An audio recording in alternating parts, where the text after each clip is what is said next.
বর্ধমানের ভোট প্রচারে ফের একবার বেলাগাম দিলীপ ঘোষ।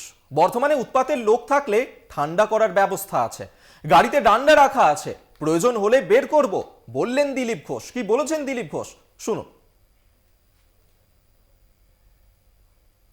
দেখলাম স্টিক হাতে নিয়ে দুর্গাপুরে মর্নিং ওয়াক করছেন, সেখানে ঘনিষ্ঠজনের পরামর্শ ছিল। বর্ধমানে কি পরামর্শ সেরকম আছে নাকি? আমার মনে হয় না বর্ধমানে এরকম উৎপাতের লোক আছে, আর থাকলে তাদের ঠান্ডা করার অন্য রাস্তা আমাদের আছে। তো সকালবেলা আমাকে একজন হাতে স্টিক দিলাম, আমি ঘুরছিলাম, সেটা আমার গাড়িতে আছে, দরকার হলে বার করবো। আপনাদেরকে শোনালাম দিলীপ ঘোষের ঠিক কি মন্তব্য করেছেন তিনি। আমরা এই নিয়েই কথা বলবো। আমাদের সঙ্গে এই মুহূর্তে টেলিফোনে রয়েছেন প্রতিনিধি আমজাদ আলী শেখ। আমজাদ, যে ধরনের মন্তব্য তিনি একের পর এক করে যাচ্ছেন, একাধিকবার বিতর্কে জড়িয়েছেন, নির্বাচন কমিশন কঠোর পদক্ষেপ নিয়েছে, কিন্তু তারপরেও তিনি কিছুতেই থামছেন না, ফের একবার বেলাগাম হলেন। এত ধমক চমক দেওয়ার প্রয়োজনটা কেন পড়ছে? একেবারে কীর্তি আজাদ অর্থাৎ ওনার যে প্রতিপক্ষ রয়েছেন তৃণমূলের, তিনি রীতিমতো একেবারে বর্ধমান জেলা জুড়ে যেসব 7টি বিধানসভা রয়েছে সেই 7টি বিধানসভায় মানে প্রচার করেই যাচ্ছেন, এবং সেই প্রচারকে দেখে কিন্তু তারাও আক্ষেপ করছে। এবং এখানকার যারা বিজেপিরা রয়েছেন তারাও কিন্তু পিছিয়ে নেই, তারাও কিন্তু প্রচারে রয়েছেন। সকাল থেকে নিয়ে বিকাল পর্যন্ত যে কর্মসূচিগুলো রয়েছে বিজেপির, তারা সেই কর্মসূচির মধ্যে রয়েছে। কিন্তু সবচেয়ে বড় বিষয় যে প্রাত ভবনে বেরিয়ে এই ক্যামেরার সামনে প্রত্যেকটা নিউজ চ্যানেলের সামনে এইভাবে যে কটাক্ষ করবেন তৃণমূলকে, এইটা কিন্তু একবারে অন্যতম। একটা বলা যেতে পারে যে বর্ধমান দুর্গাপুর লোকসভা 2019 সালে যে জিতেছিলেন এখান থেকে আলু আলিয়া, সেখানকার সিটটা তিনি দিয়ে দেবেন বলে প্রচুর আশাবাদী, কিন্তু তৃণমূলের পক্ষ থেকে কীর্তি আজাদ কিন্তু ছেড়ে কথা বলছেন না। গতকালই আমরা দেখেছি যে মুখ্যমন্ত্রীকে কুরুচিকর মন্তব্য করেছেন বর্ধমান পূর্ব অসীম সরকার, তার বিরুদ্ধে কালকে বর্ধমান জেলা শাসককে একটা চিঠি করা হয়েছে এবং ইলেকশন কমিশনও চিঠি করেছে।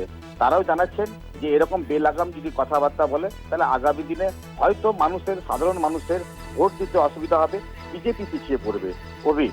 বেশ, আপাতত ধন্যবাদ আমজাদ তোমায়। আমজাদ আলী শেখ আমাদের সঙ্গে টেলিফোনে ছিলেন প্রতিনিধি। আপনাদেরকে শোনাচ্ছিলাম দিলীপ ঘোষ তিনি কি বলেছেন। লোকসভা নির্বাচনের আগে এই ধরনের মন্তব্য করছেন দিলীপ ঘোষ, যা নিয়ে ইতিমধ্যেই রাজনৈতিক মহলে বিতর্কের সৃষ্টি হচ্ছে।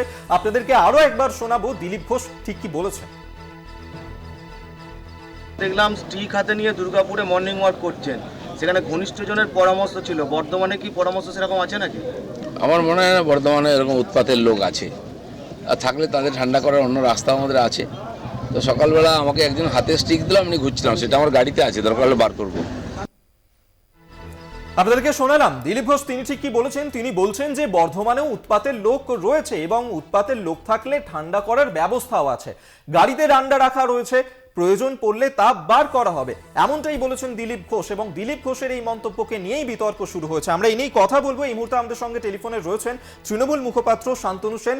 শান্তনু বাবু, দিলীপ ঘোষ একের পর এক বিতর্কিত মন্তব্য করেছেন। তিনি আজকে বর্ধমানে বলেছেন যে বর্ধমানেও উৎপাতের লোক রয়েছে, ঠান্ডা করার ব্যবস্থাও আছে, গাড়িতে ডান্ডা রাখা হয়েছে, প্রয়োজন পড়লে তা বের করা হবে। কি বলবেন?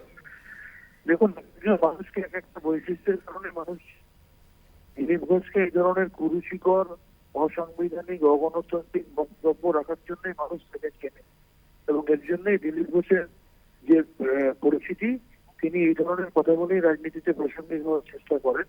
আপনাদের নিশ্চয়ই মনে আছে অতীতে বুকে পা দিয়ে দেবো, পেটে পা দিয়ে দেবো, পেটে মেরে মাথা ফাটিয়ে দেবো, 6 ফুট গর্ত করে মাটিতে পুঁতে দেবো, ল্যাম্পপোস্টে উল্টো করে ঝুলিয়ে রেখে মারবো, এই ধরনের কথা বলা, মহিলাদের কুরুচিকর কথা বলা, মহিলাদের কুকুরের সাথে তুলনা করা, ভারতবর্ষের একমাত্র মহিলা মুখ্যমন্ত্রী তার পিতৃ পরিচয় নিয়ে প্রশ্ন করা, দেবী দুর্গার পিতৃ পরিচয় নিয়ে প্রশ্ন করা, নির্বাচন কমিশনকে মেশো বলা, রাজ্যপালকে চাচা বলা, এই ধরনের কথাগুলো দিলীপ ঘোষের মুখেই শোভা পায়। তার কারণ তার উর্বর মস্তিষ্ক, কারণ ছোটবেলা থেকে তিনি যে গরিব দুধ খেয়েছেন সেটা তো শোনা ছিল, তাই সেই উর্বর মস্তিষ্ক থেকে এই ধরনের কথাই বেরোবে। আর তিনি যত এই ধরনের কথা বলবেন তৃণমূলের ভোট বাক্সে ভোট তত বাড়বে। ধন্যবাদ আপনাকে। আমাদের সঙ্গে এতক্ষণ টেলিফোনে ছিলেন তৃণমূল মুখপাত্র শান্তনু সেন।